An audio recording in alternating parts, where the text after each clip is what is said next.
¿Tiene algo que manifestar la Fiscalía? Pido permiso para abrir debate para la solicitud de vinculación a proceso. Adelante. Su señoría, con fundamento en el artículo 19 constitucional, párrafo primero, así como en los numerales 313, tercer párrafo, y 316, primer inciso, del Código Nacional de Procedimientos Penales, esta Fiscalía solicita se dicte auto de vinculación a proceso en contra de la imputada Raquel Castillo Padilla, toda vez que dentro de la carpeta de investigación obran los datos de pruebas suficientes que acreditan su probable participación como autora material del delito de homicidio calificado en agravio de su cónyuge, que en vida se llamar Alejandro Campos Rodríguez, acción que se encuentra prevista y sancionada en el artículo 302 en relación al 303, fracción primera, así como en los numerales 315 y 320, todos del Código Penal Federal. Siendo los datos los siguientes. El informe policial firmado por el agente Alberto Jesús Olavarrieta, el cual indica que a las 5:40 horas del día 21 de diciembre se recibe en el servicio de emergencias una llamada por parte de Cristal Fernández Martínez, informando a la central por radio de supuestos hechos delictivos en el domicilio de la imputada. Arribaron a las 5:50 horas junto con él Javier Ibarra Vasco y el perito en criminalística Manuel Higareda. Ya estando ahí y dentro del departamento, a 1,5 metros de la puerta de ingreso, encontraron el cuerpo de Alejandro Campos Rodríguez, el cual se encontraba ensangrentado y con 2 heridas. Estaban también en el lugar de los hechos de la imputada, acompañada de Cristal Fernández Martínez. De las actas de aseguramiento y cadena de custodia, en las cuales se constata toda la evidencia material encontrada, la más relevante es la camisa de caballero que portaba el occiso, la cual se encontraba con restos de sangre, así como un cuchillo de cocina, localizado a 38 centímetros del cuerpo. De la necropsia realizada al cadáver de Alejandro Campos Rodríguez, se desprende el informe con número de dictamen SPDM 777/2014, firmada por el perito médico legista Pedro Miguel Parellano, el cual señala que de las 2 heridas que presentaba el cuerpo, la primera se encontraba en la región lumbar derecha, mientras que la segunda, clasificada por él como mortal, en la cara anterior del tórax, de 6 centímetros de longitud, y tras la cual penetraba la pared del pulmón izquierdo, la pared del pericardio, y llegaba a infringir una herida en la arteria pulmonar, con un grado de firmeza tal que transfixió un hueso como el esternón a la altura de la primera y la segunda costilla, dándose la muerte aproximadamente entre las 4 y las 6 horas del día 21 de diciembre. En base a los datos de prueba ya descritos, su señoría, queda acreditado que efectivamente se realizó un hecho que la ley señala como delito, en caso específico un homicidio. En cuanto a lo que atañe a la probable participación de la imputada en estos, en la carpeta de investigación, junto con lo ya antes mencionado, se tienen también las testimoniales vertidas por Tomás Andrade Ochoa, el portero del edificio donde la imputada reside, el cual manifestó que entre ella y el occiso ya existían problemas desde hace tiempo atrás y que incluso Raquel le profería a su marido insultos tales como «ojalá te mueras, pendejo», así como la testimonial de Yanina Domínguez, la que indica que desde hace 2 años y medio mantenía una relación con el occiso y que se encontraba embarazada del mismo, motivo por el cual la imputada le ha manifestado mediante llamadas telefónicas insultos maldiciendo a su hijo y amenazándola de pagar muy caro en caso de rendir testimonio en su contra. Sobre los hechos narrados por Raquel, conocemos que el 20 de diciembre por la mañana se enteró del embarazo de Yanina y la infidelidad de su marido, motivo por el cual al momento que él llega al domicilio discutieron. A consecuencia de esto, ella tomó un cuchillo en caso de que la situación se saliera de control. En virtud de lo anterior, su señoría, esta Fiscalía considera que queda acreditada su probable participación en la comisión del delito de homicidio calificado en agravio de Alejandro Campos Rodríguez, toda vez que tenía un motivo suficiente para llevar a cabo esta conducta delictiva. Los hechos sucedieron en su domicilio a altas horas de la madrugada, así como ella misma refiere, en pleno uso de sus facultades mentales, tomaron un cuchillo, el cual pudo haber sido el causante de las heridas que le causaron la muerte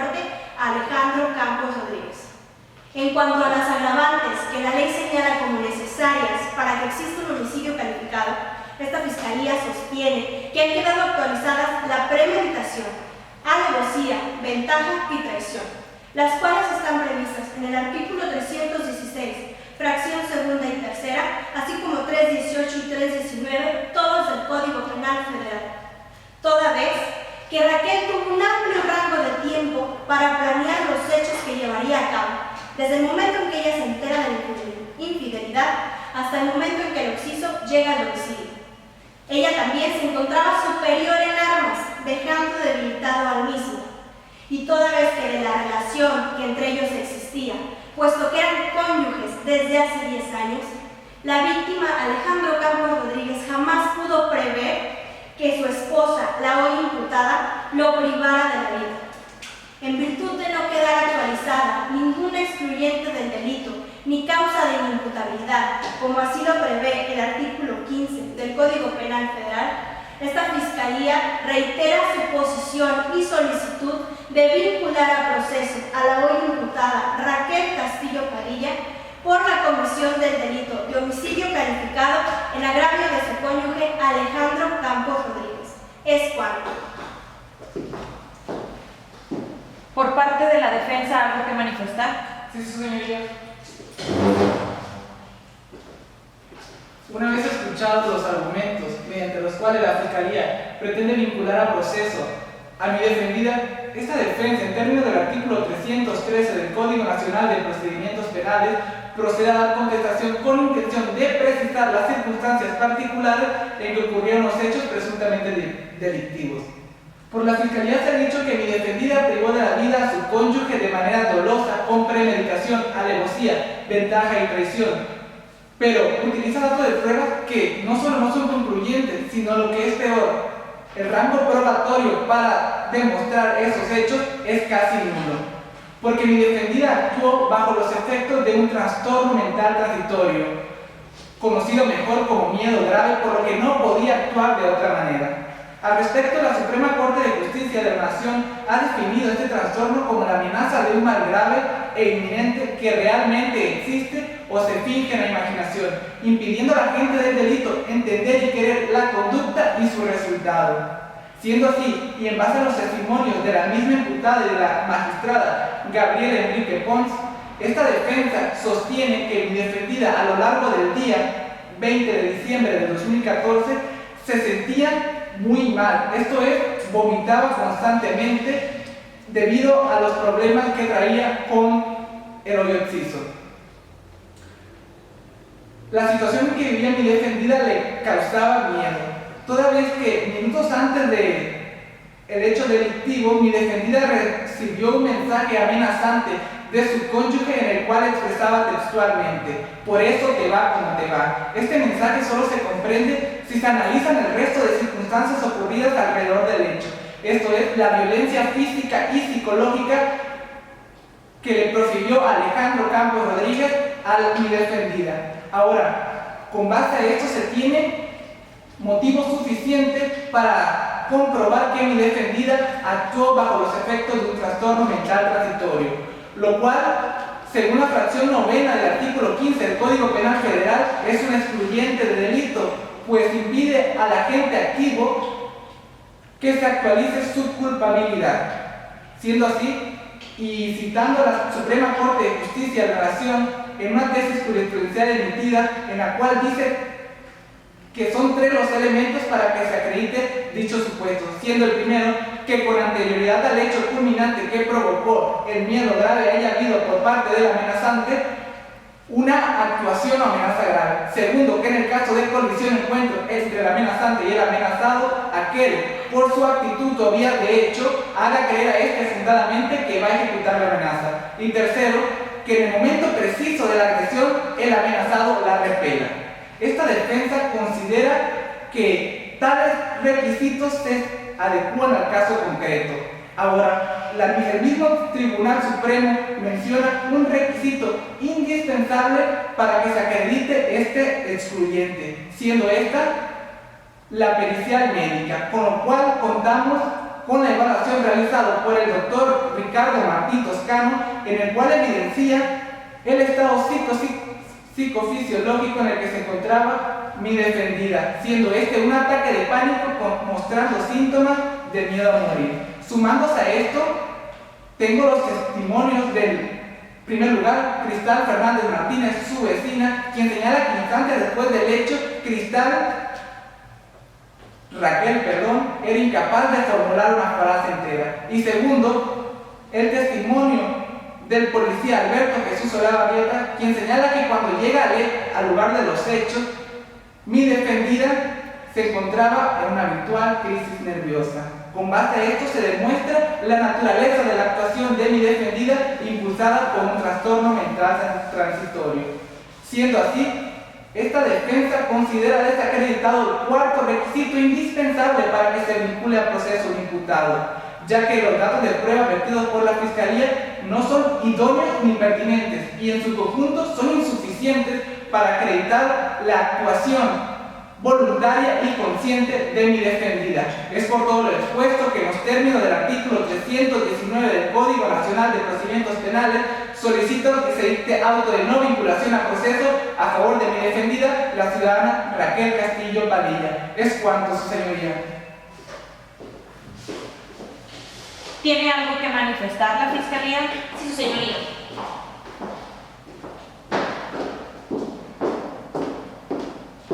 Esta representación social pide respetuosamente se abra debate para imponer las medidas cautelares en razón al artículo 16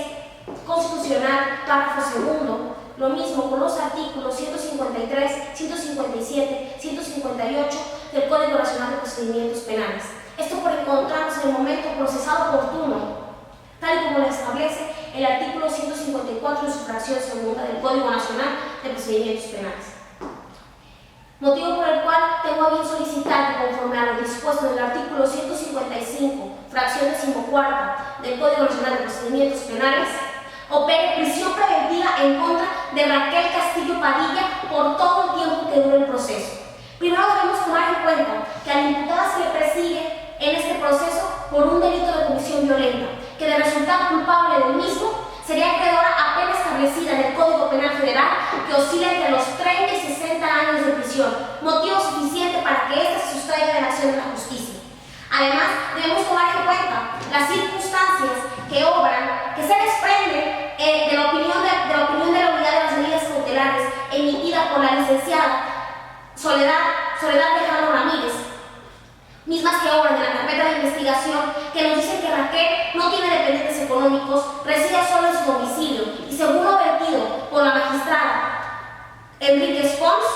esta tiene un impecable desempeño laboral, por lo que esta Fiscalía presume que Raquel es perfectamente capaz de desenvolverse profesionalmente en cualquier lugar, lo que deja en evidencia el latente riesgo de fuga de la imputada, y la prisión nos garantiza su comparecencia durante el proceso. Asimismo, debemos tomar en cuenta que si a Raquel Castillo Padilla se le pone en libertad, corre el riesgo de obstaculizar el proceso, puesto que ésta puede amedrentar a un testigo y con eso resultaría inalcanzable el esclarecimiento de la verdad. Este supuesto se actualiza en razón a que Yanina Domínguez ha testificado ser víctima de amenazas por parte de Raquel Castillo Padilla, lo mismo que se comprueba con la llamada telefónica que obra en la opinión de la unidad de medidas cautelares. Asimismo, no solo tememos por la integridad física y emocional de la testigo, sino también de su hijo. Y recordemos que el concebido es hijo del hoy finado Alejandro Campos Rodríguez. En razón a esto, y si tomamos en cuenta que toda persona debe cooperar con la Administración de Justicia en los procesos penales cuando haya presenciado o conozca de hechos delictuosos, también tiene el derecho de recibir por parte del Estado amplia protección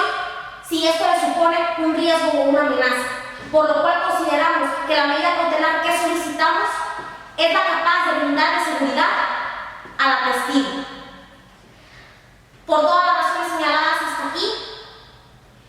nos permite en su análisis aseverar la idoneidad y proporcionalidad de la imposición de la prisión preventiva como el único medio capaz de salvaguardar esta investigación y los derechos de los involucrados en la misma. Asimismo, que se cumple con lo establecido en el segundo párrafo del artículo 19 constitucional,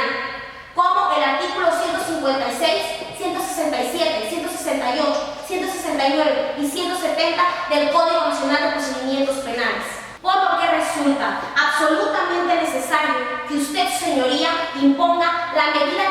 cautelar solicitada por todo el tiempo que dure el proceso. Es cuanto.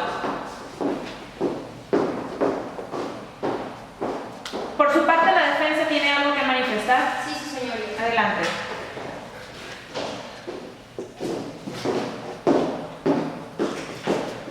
Su señoría, esta defensa considera que la solicitud realizada por el Ministerio Público resulta excesiva, innecesaria e improcedente, ya que dicha medida vulnera los datos establecidos en el artículo 156 del Código Nacional de Procedimientos Penales, referentes a la proporcionalidad e idoneidad de los principios establecidos. Sumado a esto, los razonamientos expresados por la representante social no son suficientes para justificar los elementos objetivos y subjetivos del riesgo de que mi defendida se sustraiga del ejercicio de la acción penal. El dato de prueba del Ministerio Público no es suficiente para siquiera suponerlo, en virtud de que la actitud de nuestra defendida es siempre atenta desde el principio, incluso desde el periodo de investigación y durante su detención. La señora Raquel no pone resistencia y es ella, junto a la señora Cristal, quienes piden ayuda, y desde ese momento hasta que acuden agentes del Ministerio Público a su domicilio, ella se queda en el lugar y brinda todos los datos necesarios hasta el día de la presente audiencia. Pues la señora Raquel, sobre todo por su formación académica, reconoce de la importancia de este proceso. Por lo tanto, su señoría, no hay motivos suficientes para pensar que mi defendida se pueda sustraer de este ejercicio penal.